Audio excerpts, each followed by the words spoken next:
जदि देखिबा गत 24 घंटारे वर्षा रेकर्ड करा जायछि 14.2 मिलीमीटर बहुत जिले में और लोएस्ट मिनिमम टेम्परेचर रेकर्ड करा जायछि 14 डिग्री सेल्सियस कोरापुट जिले में।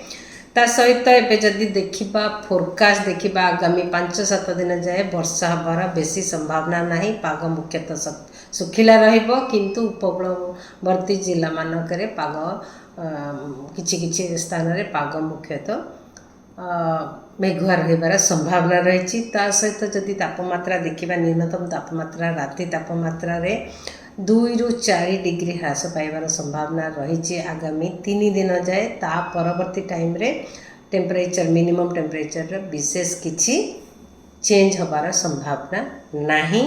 आ सहित फॉग किछि किछि स्थान रे फॉग सालो टू मॉडरेट फॉग रियलाइज होईछि। आगामी 24 घंटा मध्य भी सालो टू मॉडरेट फॉग होबार संभावना रही। काँ भाँ जगार जमीक जिला गुड़िक हेले कंधमाल कलाहांडी सुंदरगढ़ केउंझर जगतसिंहपुर खोर्धा कटक और झारसुगुड़ा जिले में विशेषकर पाग मुख्यतः सुखिला रहिबार संभावना रही आगामी 7 दिन जाए।